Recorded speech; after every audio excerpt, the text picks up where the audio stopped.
have been married to David for 8 years. 8 long years in which I gave my heart and trust completely to this man. I once thought we were the perfect couple. A successful husband, a devoted wife. From the outside, our marriage looked like a dream. But everything changed that morning. I woke up like any other day, sunlight gently streaming through the curtains, bringing a sense of peace. But that peace was quickly shattered by something strange. David was already up. That wasn't entirely unusual, but today he was in the kitchen. Something he rarely did. Normally, I was the one who made the coffee. I enjoyed the ritual of preparing my morning cup. It was a habit, a small routine to start the day. But today David had done it for me. He smiled and handed me a steaming cup of coffee. "I made it for you," he said, his voice warm as always, but with a hint of awkwardness. I was surprised but smiled back. "That's sweet of you." I lifted the cup, bringing it close to my nose for a whiff. And immediately a strange feeling washed over me. The coffee still had its rich, familiar aroma, but something was different. A slight metallic scent. Something off-putting. Not strong enough to be obvious, but just enough to make me feel uneasy. I frowned slightly. "What kind of coffee is this? It smells a little different today." David hesitated. Just for a second, but I noticed. "Oh, it's just a new brand. I saw an ad saying it had a stronger flavor, so I wanted to see if you'd like it." A reasonable explanation. But why did I still feel like something wasn't right? I looked at the cup, then at David. Maybe I was overthinking. Maybe I was just being paranoid. But my instincts were screaming that something was very wrong. At that moment, Olivia, my sister-in-law, walked into the kitchen. She was David's brother's wife, a cheerful and easygoing woman. "Good morning." Olivia greeted me with a smile, noticing the cup in my hands. "David actually made you coffee? That's rare." I chuckled lightly. "Yeah, he said it's a new kind, but I think it smells a little weird." Olivia raised an eyebrow. "Really? I'd love to try it." And then a thought flashed through my mind. Why not switch cups? It was just a passing thought. I had no solid proof that something was wrong. But if everything was normal, why did I feel so uneasy? I looked at David. He still had that gentle smile on his face. But his hand was gripping the edge of the counter tightly. Was I imagining it? Or was he actually tense? I put on a casual smile. "Why don't you try it, Olivia? See if you like this new flavor." Olivia didn't hesitate. She happily took the cup from my hands while I picked up hers. David said nothing. But I saw a flicker of panic in his eyes. Just for a second. But enough to send chills down my spine. Olivia brought the cup of coffee to her lips and took a big sip. Within seconds, her face turned pale. Her hands trembled. Her eyes widened. Her body began to convulse violently. Then she collapsed onto the floor. I froze. Everything happened too fast, too suddenly. "Olivia!" I screamed, dropping to my knees beside her. She was foaming at the mouth, gasping for air, her body shaking uncontrollably. Panic surged through me. "Call an ambulance." "David, call 911 now."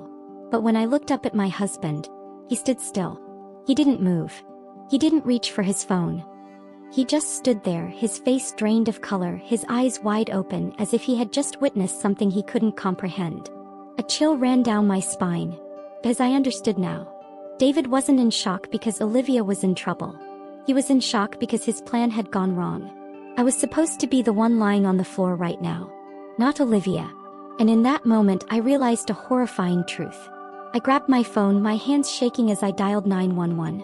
But before I could make the call, David lunged at me and snatched the phone from my grip. His eyes were wild with panic ***, but he was trying to stay composed. "Lauren, don't call," he whispered.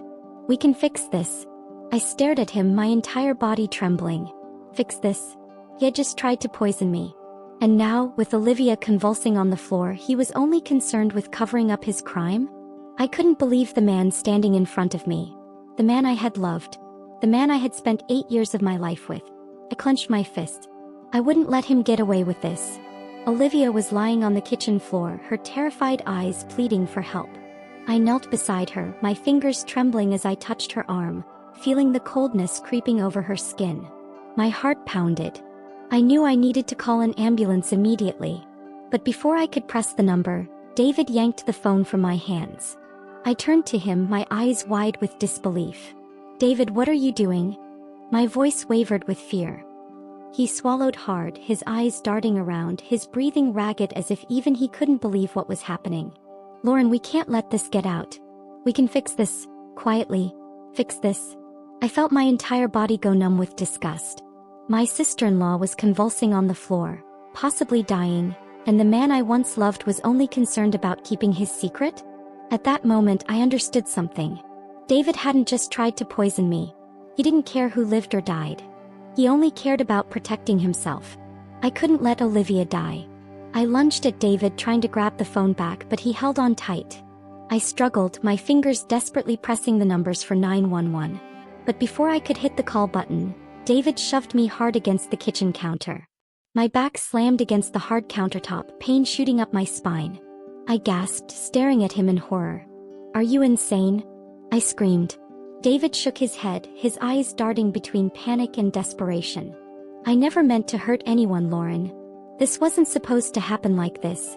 A chill ran through my blood. "Wasn't supposed to happen like this?" I repeated, emphasizing each word. "What do you mean? Were you trying to poison me?" David froze, then dropped his gaze, his hands clenched into tight fists as if he was struggling with himself. He didn't deny it. A wave of nausea hit me. How had I lived with this man for 8 years and never realized what he was capable of? I had to act fast. If I didn't, I might be the next one lying unconscious on the floor. I rushed to Olivia, shaking her shoulders. "Olivia, you have to wake up. Stay with me." She groaned softly, her eyelids fluttering. A spark of hope ignited in me. But David didn't let me continue. He grabbed my arm, yanking me to my feet. "Lauren, stop. If you keep making a scene, I can't guarantee this will end well." I ripped my arm away, my eyes blazing. "Are you threatening me?" David smirked, but it wasn't the warm smile I once knew. It was calculated, cold. "I'm giving you a chance to stay quiet," he said slowly. My stomach twisted into knots. I had once trusted this man more than anyone. I had once believed he would protect me for the rest of my life. But now I realized David would do anything to protect himself, even kill. I had to get out. I had to call the police. I scanned the kitchen for an escape. There were no large windows and David was blocking the only door. But I had one advantage.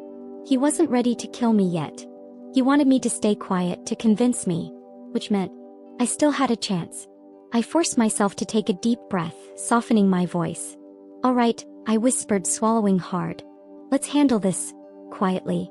"You're right." David narrowed his eyes. "Really?" I nodded slowly, keeping my panic hidden. I was just in shock. "Let me get some water." I stepped toward the sink, intentionally moving closer to the knife drawer. David watched me closely. I turned on the faucet, my fingers trembling as I reached for a glass. Then, in one swift motion, I yanked the drawer open and grabbed the largest knife I could find. And without thinking, I lunged at David, pressing the blade against his throat. His eyes widened in shock. "Lauren, what the hell are you doing?" I gritted my teeth, my breath coming fast. "You're going to let me walk out of here. Right now. Or..." I pressed the blade slightly against his skin, making him flinch. "I swear I won't hesitate." David stared at me, then let out a dry chuckle. "Impressive," he murmured. "But you don't have the guts." I locked eyes with him. "Try me." I didn't wait to see what he would do next. I kicked him hard in the leg, making him stumble, and bolted for the door. I didn't look back. I heard him curse, his footsteps pounding after me. But I was faster. I burst out of the house, my bare feet hitting the cold pavement. I ran like my life depended on it.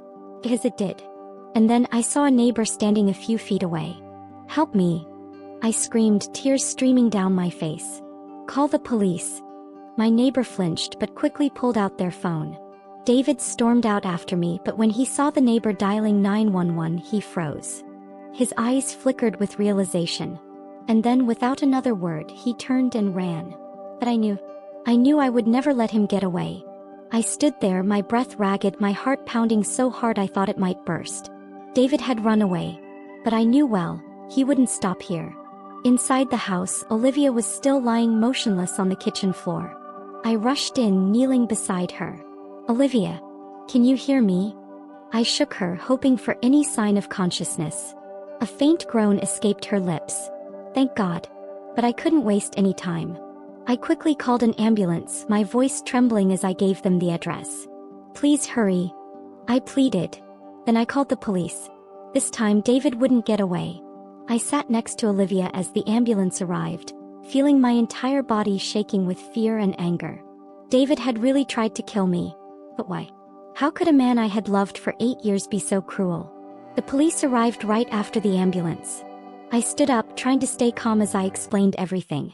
I don't know why he did it, I said, my voice breaking. But I'm sure he tried to poison me. The officer nodded, taking notes.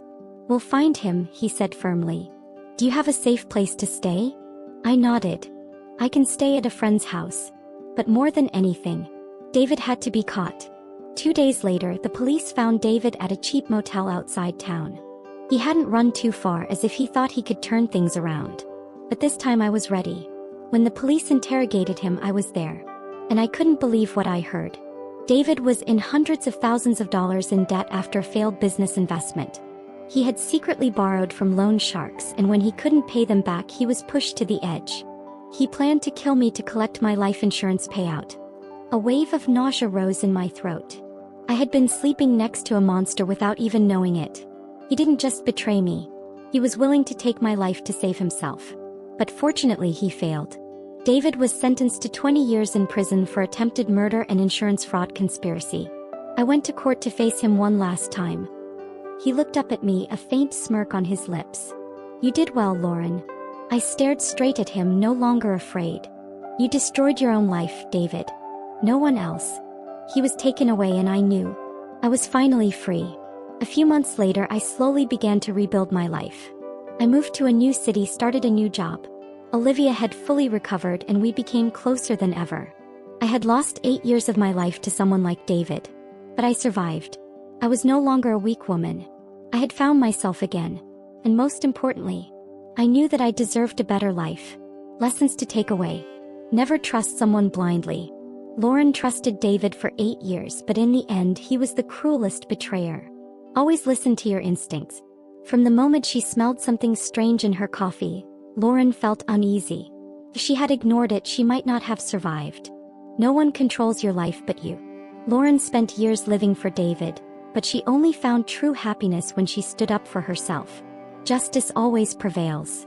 No matter how hard David tried to run, he couldn't escape the consequences of his actions. What do you think about this story? If you were Lauren, would you have noticed the warning signs earlier? Have you ever felt like someone was hiding a dangerous secret? Do you believe that betrayers always get what they deserve? Share your thoughts in the comments.